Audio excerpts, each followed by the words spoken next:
Hey, Neil here. I hope you tuned in for John's last chapter.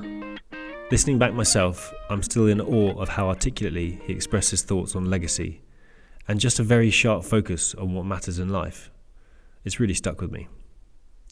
There is more great stuff in this next chapter where John shares an insightful approach to raising balanced and happy kids. And I have to mention that there's a real laugh out loud moment about 10 minutes in, which I urge you to tune in for. Thanks again for listening in, and enjoy the story.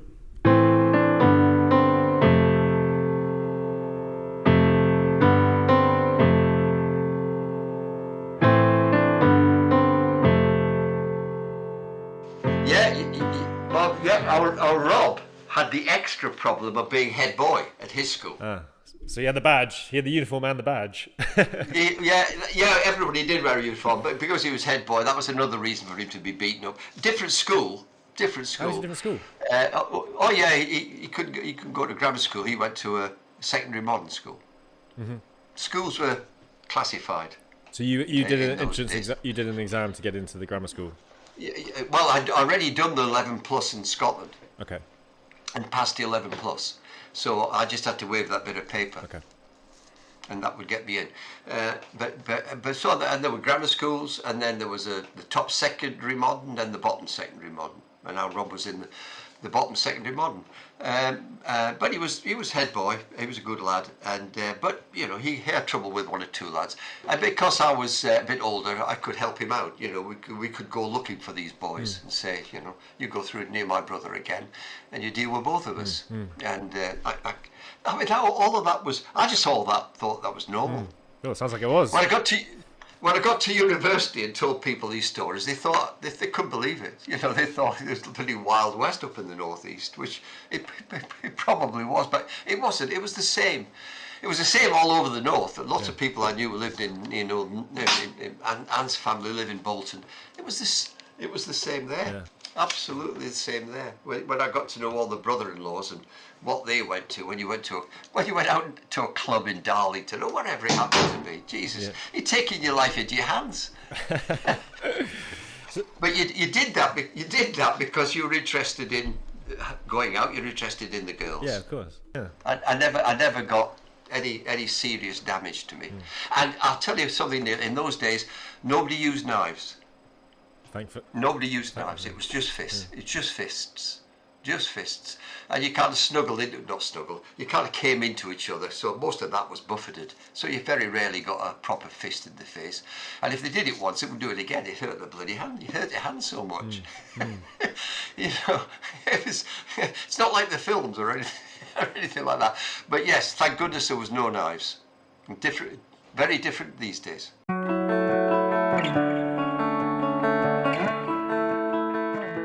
Let's jump to the university because you started to delve into that, and I didn't realise you went to Leeds. But tell me about going to university. You said you're quite academic. I know what your profession is, so we'll lead into that. But tell me about the choice of Leeds, getting to Leeds. How did that feel being out, free and independent? Was that a new thing for you? No. After the first term was difficult. You know, dark nights and. You just got a C grade in your essay or something like that, you know, and you're thinking, Christ almighty, can I cope with this? And you're mixing with some people that seem to be, you thought you were clever, and then all of a sudden, maybe I'm not quite as clever as I thought. But after that, and also because I'd gone to the south of France with my mates and didn't get back till the end of September, the university had been trying to get hold of me. There was no accommodation. Oh, no. You didn't get into a hall of residence or anything like that, and I ended up, along with a few of the students, but also guys who worked, 10 of us, in this big house in Armley. Armley's a rough part of Leeds. I've never even heard of it. Well, you wouldn't when you're Headingley boys. But this is the southeast of Leeds, down near Elland Road. And our bedroom used to look out over Armley Cemetery, and just behind Armley Cemetery was Armley Jail. And at the bottom of the road was a pub, which was a kind of Irish pub. It was raided every weekend by the police.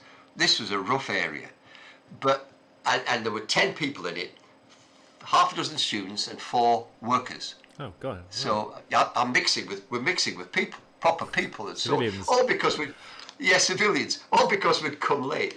And one of the guys, I'll never forget it, because he'd lost his front teeth in fights. So he'd give you a nice toothy grin and all that kind of thing, or toothless grin. I am a pretty gregarious, genial person, and I did get on with him actually very well. Even though he wasn't a student, he was just an ordinary worker. He somehow liked me, and he was a Leeds United hooligan. He liked a good scrap following Leeds United. But when I told him, well, I quite like Leeds United, I also like Rangers Football Club of Scotland, he said, oh, I do. So we got on like a house on fire. And we used to go to various things together. But I did say to him, I said, look, I can't remember his name now. I said, we'll go together, but I'm not fighting. You know, this is it. And he seemed to respect that. He seemed to understand that. Bloody university lad doesn't want to get yourself dirty or hurt or anything like that. Yeah, I don't. All right. You know, just the football. We're not going to do that. We'll have a drink. We'll go to the football, but I'm not scrapping and so on. And he was true to his word. We didn't. But that was only for a term deal, because we obviously thought it might be better to get out of Armley. Right, yeah. It was a long way from the university, so you had all of that for that first term, which made me think, have I done the right thing, and so on, you know. Yeah. And it's funny, my flatmate, or sorry, one of the guys in the house, it just showed straight away what university does in terms of the backgrounds of people you meet, because one of the lads in the house, he was very well off. He very, very well spoken. He'd gone to public school. His father was chairman of IPC, International Publishing Corporation. This was a big newspaper magnate. So this guy that's coming from a background that's a million miles away from my background. But this is what university does. And this was great for a while, and we got on quite well. He didn't last it very long. He went off to America, I think, so he didn't. But nonetheless, it was a great experience. And of course, at university, you come through people like that from all over the world, with all sorts of marvellous backgrounds, you know, the bloody chief of the Brazilian Navy and all this kind of thing. And no, well, it's true that her father was the chief of Brazilian Navy, and all sorts of examples of things like that, which were great. So when all that started to click into place after the first term, to answer your question eventually, university was great. Cool. University was absolutely, and it was different because sport took a back seat for me then. Okay. I was interested in many other things at university compared to sport. I did play a little bit of football, but and a little bit for the second 11 and also the economics team, but not too much. Things were very emotional. I got engaged when I was at university. I was engaged to be married when I was at university. He did, yeah. Stephen mentioned. He said she was called Maureen. Yeah. I don't know. Was he right? Yeah, bloody hell! I don't know. They know this anyway. Tell me more. Yeah. What happened? Yeah. Well, yeah. We met after the Christmas. We both liked blues music. Okay. And I remembered all of that well. It might have been love at first sight, but it was very close to all of that kind of thing, and it was all very intense. And that was what happened? Second. Well, we got engaged. We were going to get married, but eventually we did split up. Beginning of the third year university. She was so desperate to get married, and I was so not desperate to get married. Yeah. Well, she was great. She was great in so many ways. Beautiful looking woman. I don't know how the hell she fell for me, but anyway, she was beautiful. Was that a common thing to do? Would people be getting engaged, your fellow students? Oh yeah, absolutely common. The classic was all of that. But then the sensible ones, Neil, the sensible ones, waited till they'd finished their degree, then they got married. Right. You know, listen to their parents. Don't do this yet. It was commonplace for all people to get married early. All of my friends from school who didn't go to university were married by 21. They all had kids by 21. Right. Okay. So that was absolutely typical. And then at university, just because she was at university didn't make that any different. And she was desperate. I think she was more in love with the idea of being in love. Right. Okay. She was real big, high romantic notions. Got that from her mother. She was another unbelievable flippin' romantic and so on. And it just became, you got smothered by it all. It just became too much, became unbearable. So, we parted. And it just goes to show, because I don't know whether it was on the rebound or not, but she did get married before the end of the year. She met somebody else or whatever. She achieved her goal. She achieved her goal. He was a real prat he was. Jesus Christ, he was an idiot. And I did bump into her a bit, and she was on a bloody uppity. I remember having to take her to the Union Effect to buy her some food, for God's sake, because this bloke was so bloody dilatory and idiotic and everything else. So I don't know what possessed her, but she did end up getting married to this guy. And then, of course, university finished. But and Stephen and Laura won't know this, but one of the funny things was that a few years later, when Anne and I were married, and we were at my mum and dad's place up in Durham, Saturday morning, and my mum came into our bedroom, a bit trepidation, with a letter in her hand, and she recognised the writing, because of course this girl and I used to write every day, very intense stuff, all this kind of thing. Never missed a day. So my mother, dozens of love letters, dozens, a black plastic bag full of love letters. And my mother recognised the writing, and so she brought this in with trepidation, and it was from Maureen, asking if we could meet up and how things were, and could we make contact and all that. And Anne said, "Who's that from?" So I told her, and Anne said, and I never heard Anne say anything like this. She said, "Tell her to fuck off."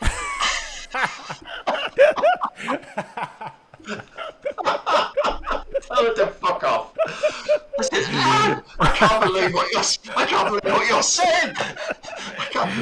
I can't do that. That's disgusting language. I'm shocked."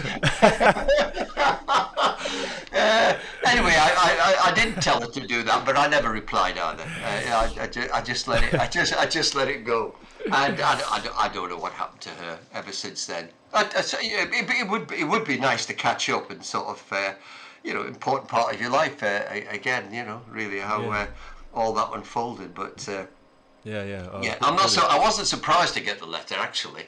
I wasn't surprised that her marriage had obviously failed, because he was such a bloody idiot. But he no doubt talked about the kind of esoteric things that she wanted to talk about that I wasn't that keen to talk about, It's funny, because now that you say it's such a normal thing, then, for our generation to hear that you were engaged before you got married is quite uncommon. But then you're saying that everyone at university, even at the early age of 20 to 25, whatever, it was quite common. If you were serious about someone, you'd get engaged. That was what you did. Absolutely. Got engaged and got married after the degree. They'd have the degree ceremony, and a month later, they'd have the marriage ceremony. Really? But I'll tell you one thing I noticed about all these people that did this, because obviously when I was then in my early 20s, I mixed with people. You did get the feeling that for a lot of them, especially the women, they married because they were frightened to be left on the shelf. They were frightened about being left, not being able to get anybody, and so on. And then, of course, later on, just when they were 22, 23, 24, they met other men, and they realised, oh, I didn't need to do it that early. And the number of people I knew, marriages that fell apart at that age, because they realised they jumped too early.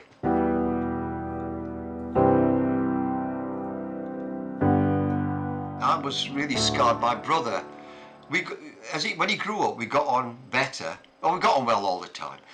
But then he was a good-looking boy, my brother.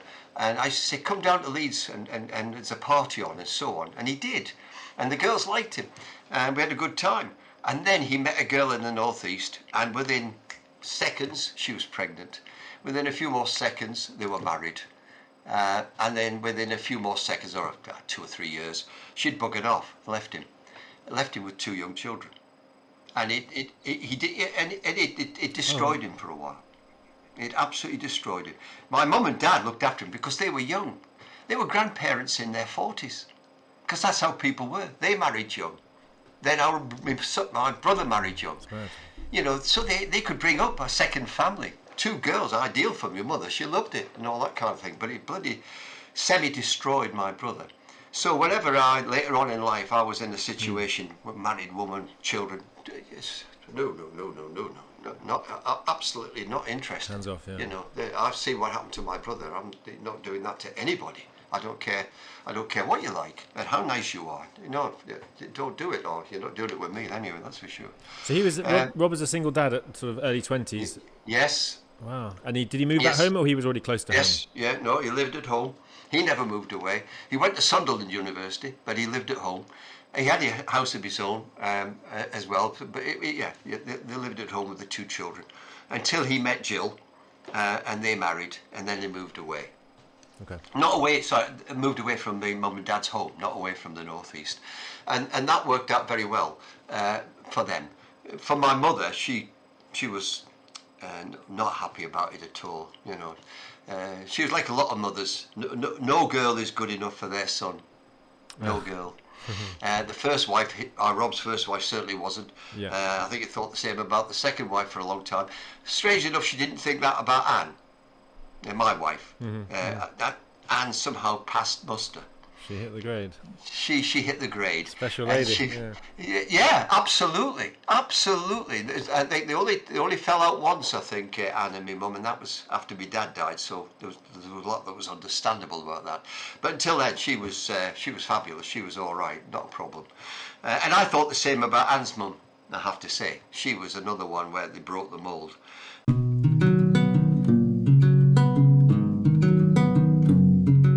Yeah, well, I went into teaching or into education. My life has been in education, either teaching or educational management, because that's what happens. You move out the classroom and you become different levels of education. And I was very pleased with the way that's worked out and so on.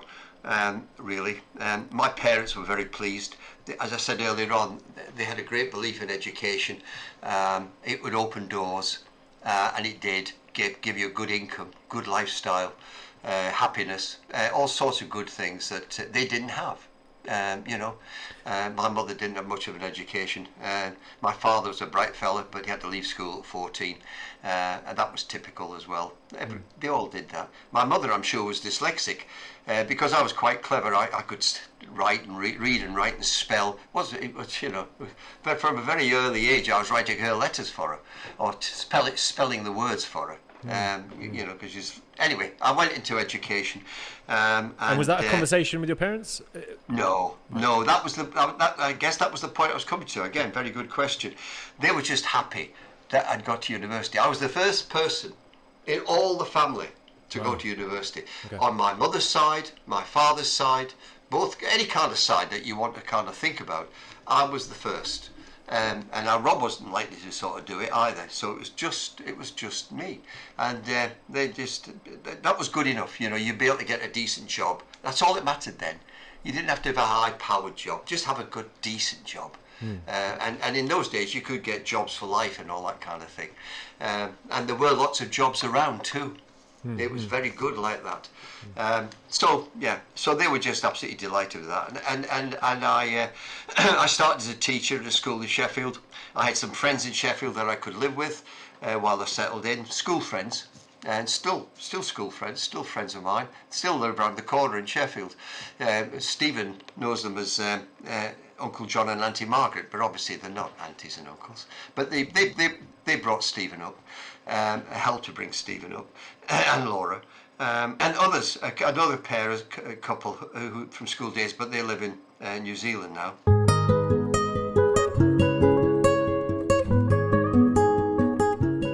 And I had a very happy 4 years at Ecclesfield School. I was 22 to 26.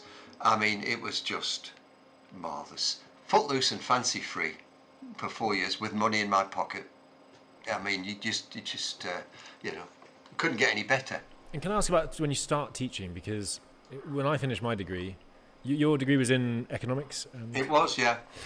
It might be one thing to know a field, but then it's another thing to teach it. So was that not difficult to learn the syllabus and how to teach the concepts, having to restudy them almost, or was it just because it was for younger kids? Then it was actually. Well, they weren't that younger. They were 17, 18, and some of them super bright.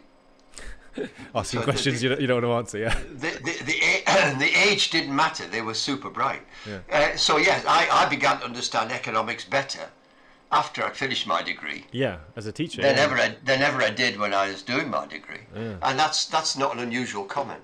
Okay. A lot of people like that. When you have to teach it, you are forced, because you know some bright kid's going to ask the question. You've got to force to study it as to say why X is Y and so on, why Y is not Z. But I enjoyed that, and I enjoyed the whole social life of the school, the teachers. Yeah, I mean, it was a big school, 130 staff. We had a whale of a time. Again, how many kids? 2,000. Bloody hell. 2,200. Bloody hell. At 130, we had our staff football team was a bloody good football team. So your staff football league, you have enough to like. Yeah, well, no, you're right, but there was ABC that was yeah, we did. We had an A and B and a C team. The most important meeting of the year was picking the first team captain. Did you make it? Did you make it, John? Did you ever get it? No, I didn't. Never got the armband. I was only 22. There were people in the pecking order above me, that's for sure, who'd been there a few years. Right. But we had a cracking football team, and we used to take on other schools, other staff. It was a highlight for a lot of places, and we beat everybody. In fact, we actually got a letter from this school in Leeds saying, "We hear you have the best staff football team in Sheffield. Well, we're the best staff football team in Leeds, and we would like to challenge you to a game." So we had to have a special meeting to decide whether we would do this or not. and in the end, we turned it down to say, hang on a minute, our main job is teaching, not to go and get a broken leg playing bloody football against some school in Leeds. Because, a lot of us played Saturday afternoon football, so we were good footballers. Right. And we knew how to look after ourselves, and we knew how to hurt people if we wanted to. So, you had to be a bit careful. And, even in Sheffield, I still see one bloke, he doesn't know who the hell I am, but I still see him who tried to break my leg in a football match. But I saw him coming, so I knew what he was trying to do, so I was able to get out of the way, and we had words and so on. And he's still alive. He's still kind of trying to jog in some kind of semi-crippled way around the streets of Sheffield, for God's sake, Bump into him with a hot coffee and sorry. You bastard! I remember you. But it was and the same with the cricket team. Yeah, some fabulous bloody cricketers, and all sorts of sports like that. And as I said earlier, parties every week because it was a mixed school, mixed staff. Very interesting people, politically as well as anything else. We had councillors. I'm talking about political county councillors and so on. Okay. And one of them who's just died. I used to take him in my car to work. He couldn't drive and so on. We just used to, how I didn't crash my car, I don't know. He was hilarious. I mean, ex-RAF and all that kind of thing. And he always said, anything coming, John, he'd say, bandits at 9 o'clock, bandits at 9 o'clock. And loved him, and thought, because I would be in the car as well, you thought he was great and so on. It was a very happy time. I was sad to leave it, very sad. But why did you leave? You had to try and get on, and a job came up, amazingly, at my wife's school before we were married. And just the coincidences of life. It was just a fluke, really, the coincidences of life. And I applied for it. I was only 26. I was young, and I got the job. Just things fell into place for me, so I kind of got the job. And I still think, actually, at the end of the day, I got the job because. And like the look of you. Yes, kind of. But the deputy headmistress particularly liked the look of me. Not because of me, because she particularly liked the look of Anne. So were you with Anne then? So where did you... Yes, we were, boyfriend and girlfriend. You were together? Okay. Yeah, that's right. So and then you joined coincidence. Her. And then somehow joined the same school. But the deputy headmistress had a soft spot for Anne. So she'd have a soft spot for me. So she was in my corner. And forever indebted. Yeah, absolutely. And I was young and energetic, the kind of person who would get on, 17 and 18-year-olds would relate to, and so on. So they made a good decision, obviously, and I went there. And my career progressed quite quickly because I went to a school that was going places. It was in the right kind of catchment area. Where I live in Sheffield, the Hallam constituency is a very, very good area. It's a prosperous area. It's a highly educated area. The schools, and I'm talking about the comprehensives, are really very good. And in those days, that particular school, it was called Tapton School, was going places. It just started its sixth form, and it was in the richest part of Sheffield. And people soon began to realise it didn't matter whether you were a millionaire or not, you didn't have to pay for your kids for private education, you could just go to that school. And Seb Coe went to it, and he used to describe it as the Eton of the North. The Eton. And we would have so many bright kids, so many. The results were phenomenal, absolutely phenomenal, year in, year out. Year in, year out. I remember one parent ringing up saying, "Not very good this year, are they, Mr. Turner?" I said, "Not very good." I said, "They're unbelievable." His daughter just had a bad set of results. But I said, "I'm sorry, I've got to tell you, they were amazing." 48% of the grades are A or B. And this is before grade inflation and all that kind of thing. And so the school was going places, and I got the job as head of sixth form early. Again, I got the job quite young, and that was so that was me into the 1980s really. Tapton similar size school? No, a bit smaller, but it's still well over 1,000. Right. And another great football team, staff-wise, and even a rugby team. And then we played 1 to 2 games, and then that was stopped because that was regarded as too dangerous. You know, when you got a professional life, for God's sake. You know, but we could get away with the football. Because in those days, you see, team sports was still very strong, so lots of fellas played team sports at the weekend. They played cricket for Sheffield United, or they played football like I did on Saturday afternoons. They played hockey. A lot of people played hockey, taking team sports very seriously.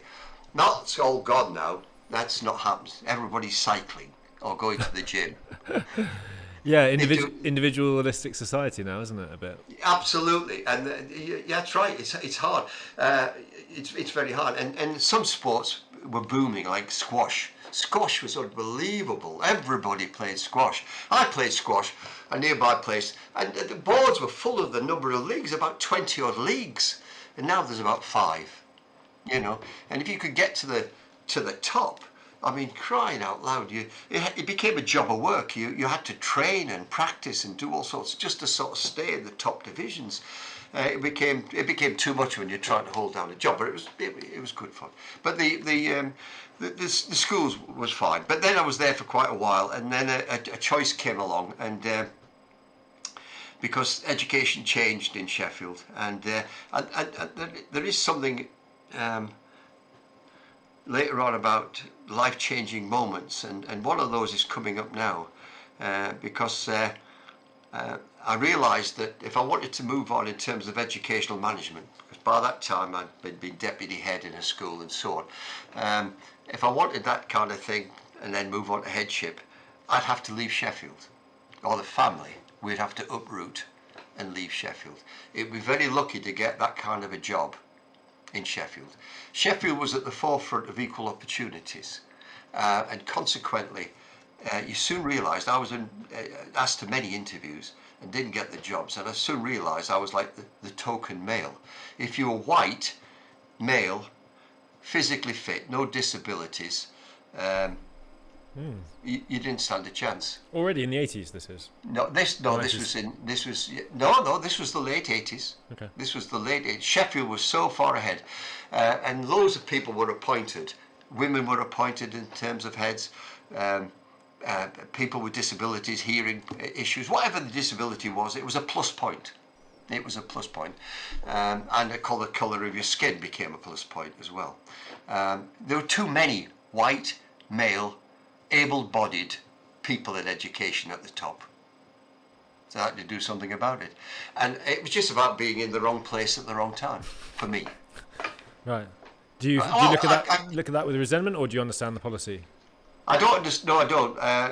Because for many men before that, they were lucky to have been in the right place at the right time, and they got all sorts of positions and so on. So it was a blow for me. It was difficult for me. But then this college system opened up, and I decided to make the move to that, and that gave me lots of opportunities, which I took, and I did well there. So it worked out all right, and I was ready to leave because I thought, I don't want to stay in this school all my flipping life. I want other experiences within management and within education.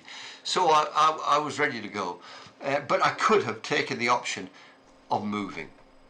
Because it wasn't like that around the rest of the country. In state education or private education, white, middle class, able-bodied men were still in vogue. It was still all right. But again, that would have meant uprooting the family. And after my experience, sorry, you want to say something? I think you're about to answer what I was going to ask, which was, from your experience as a child, is that a reason why you'd be getting uprooted? Okay. Yeah, sharp fella you are. Because of what I experienced, 4 different secondary schools and the disruption, there was absolutely no way I was going to do that for Laura and Stephen. And Anne, because she was a home bird, she didn't want it either. I wasn't going to make them. I wasn't saying I was miserable, but I coped with it, but it wasn't brilliant, and you don't know how it's going to shake out. So I didn't want to do that at all.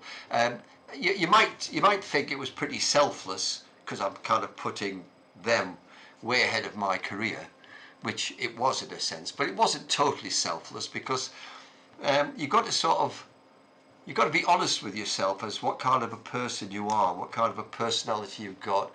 You kind of make your way to the top of the tree in some kind of way or other, but can you actually do that job? Is it going to make you happy? Is it going to make you ill? Have you got the strength of personality to actually cope with that kind of job? And to some extent, maybe I'm not sure if I could or not. I've seen that there's an expression I'm keen on, which because I've come across it so many times, of people having been promoted to their level of incompetence. I've seen that so many times, and it's an unbelievable arrogance, really. And then they find they can't cut it. Some of them have got really thick skins, so it's water off a duck's back that they're useless, and they were useless. Others were useless but couldn't cope with it, and it made them ill. I've known people it's killed. I'm sure it's their heart attacks and strokes and everything were down to trying to cope with the stresses of it.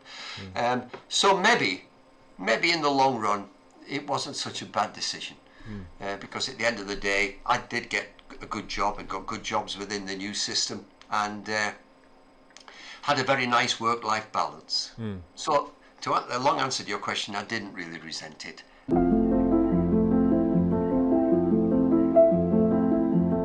Yeah, this is something I wanted to come to actually. As you were starting to talk, I realised this is what I talked about with Stephen, which was there's a point that he remembers in childhood. So you're saying it's late 80s. So he was actually quite young. He was 5, 6, and Laura was 9, 10. Yeah, that's right. And he remembered there was a period where there was sort of a bit more stress in the household. It was always a super happy time, much like your childhood. But he remembers this point where you were under a bit more strain, and this is the point now. He couldn't quite remember. He said you had been in position of authority, so you went from the teacher role into the head of sixth form, which you just told me. And at that point, you kind of decided not to keep progressing up, which is what you said. And he didn't mention the uprooting to other places was an opportunity that you could have just walked in and done it. I just found it was really interesting. I think it's particularly because a previous conversation as part of this podcast was with someone who was taking the acceleration. They jumped on the boat and they just went flying. Kept on flying like a Concorde at the sort of negative consequences of family life. Can I say tactfully?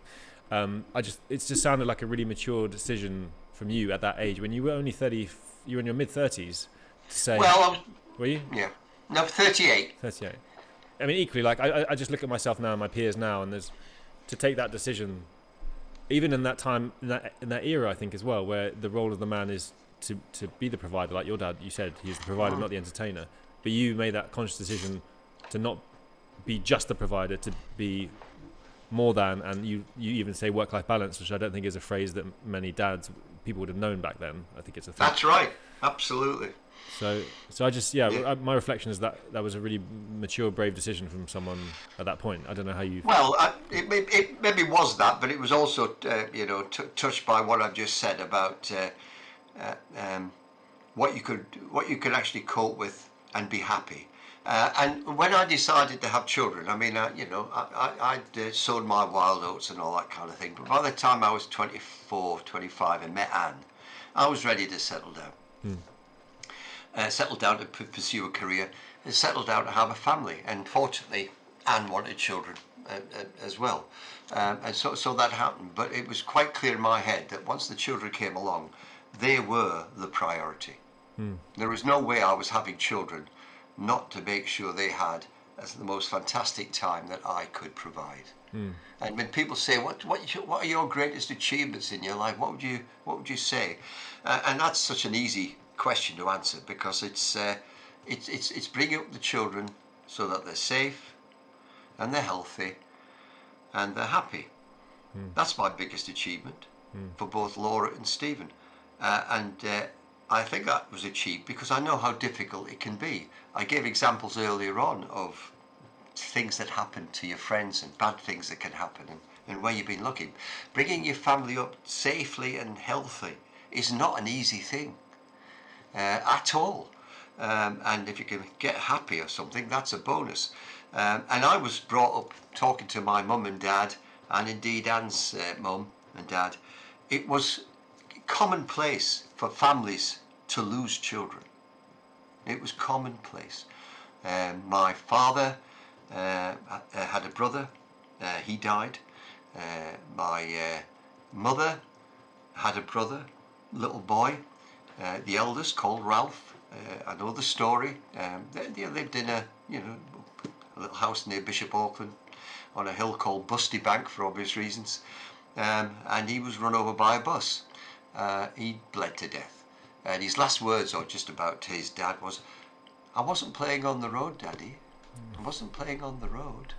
And he died. And he's buried with his dad. Anne's mum, family, one of their eldest boys, the fireplace fell on him and killed him. He's buried with his mum and dad, the little boy. There's just, you talk to families from the 1930s, because that's what it was. You're talking about the 1920s and 30s, almost 100 years ago, of course. And this was commonplace. But my dad always said, John, just remember that just because there were lots of people in the family, that didn't make it any easier when you lost somebody. It didn't make it any easier at all. So I understood from an early age how important trying to bring kids up safely, as opposed to being healthy, which obviously is important too, and then happy. So I don't know. I knew that, and that's where I was going to make sure happened. And you got a question about things that you learn and all that kind of thing about raising children and so on. And yeah, it's the obvious thing. You invest huge amounts of time, energy, and love. And if you do that, you've got a fair chance that you get those three things that I've said, and you get very happy adults, I hope. So that was Anne's attitude too.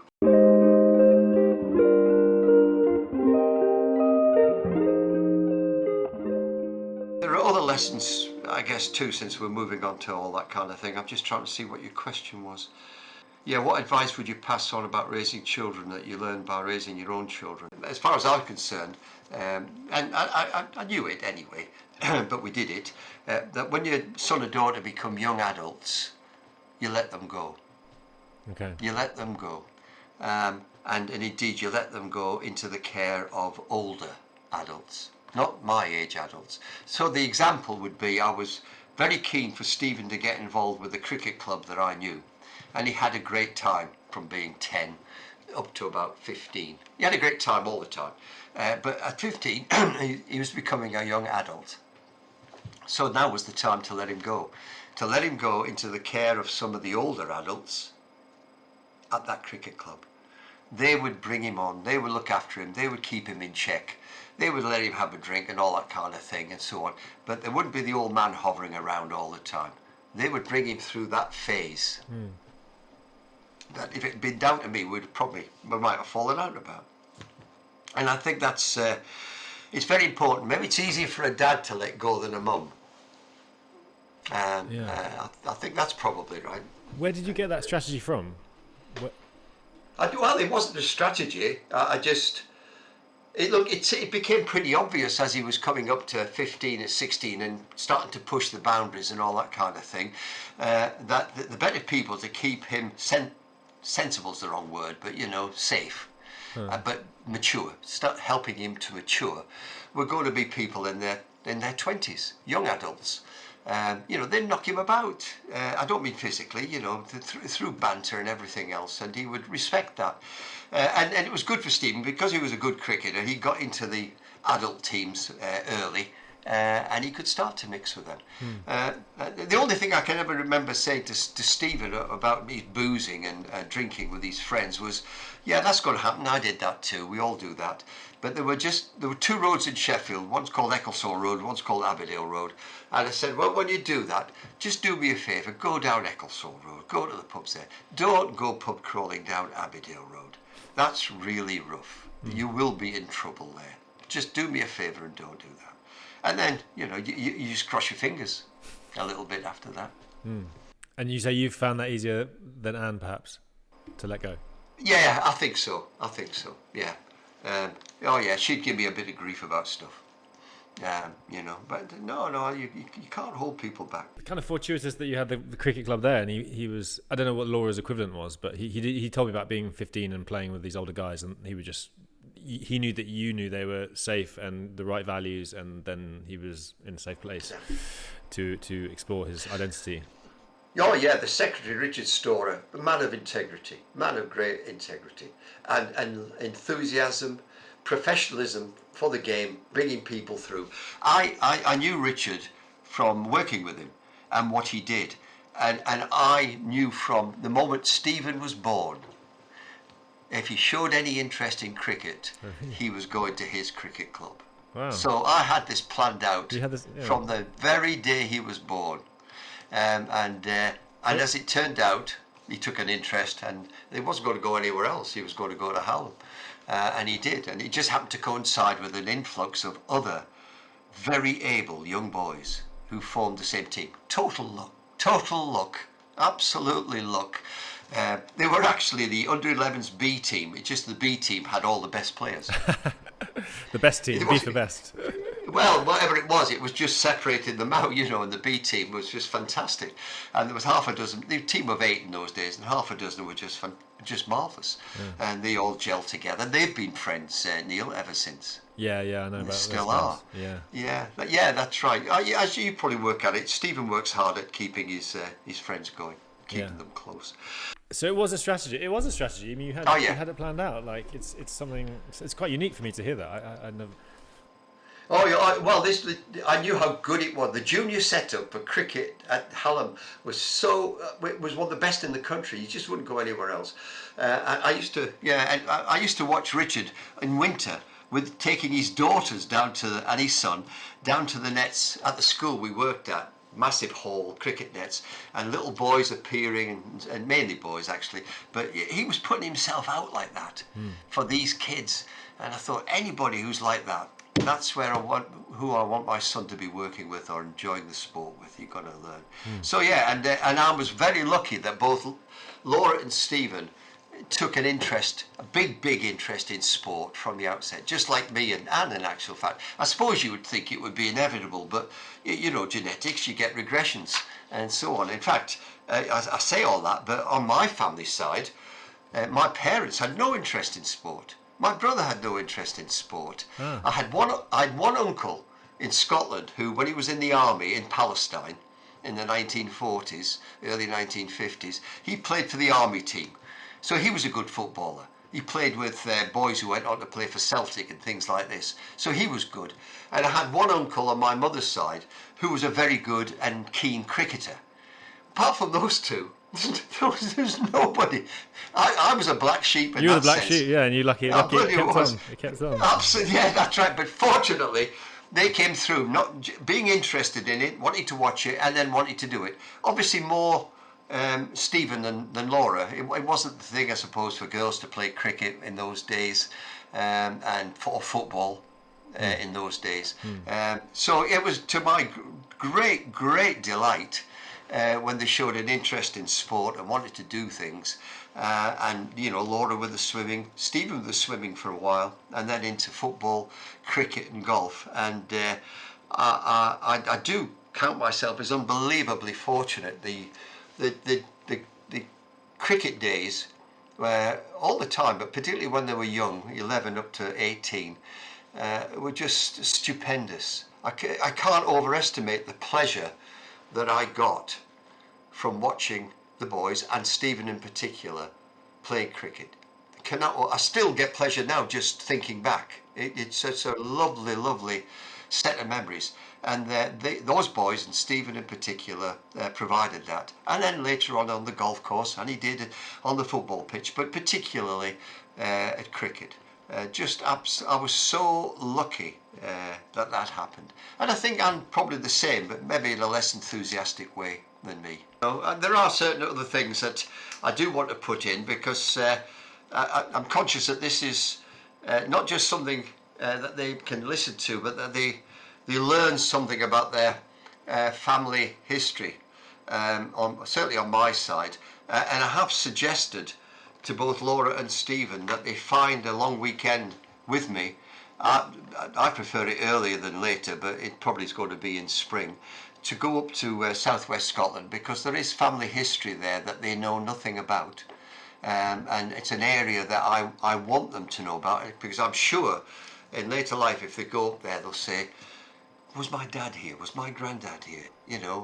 Where's the house that he kind of vaguely talked about, and so on? What did my great granddad do? He was in the First World War. I mean, there's just so many, and there's a family plot, as it were, in the graveyard with lots of names on, a decent memorial and so on, and lots of names on it. And I'll probably make sure my name and my brother's name go on that. And I'd like them to know where that is. It's a Turner plot, for God's sake, Well, I know a lot of people can turn around and say, what's the point of all that? Yeah, I know, I'm dead and gone, it doesn't make any difference. But if it just helps people to be settled later in life and therefore stay happy, then it's useful.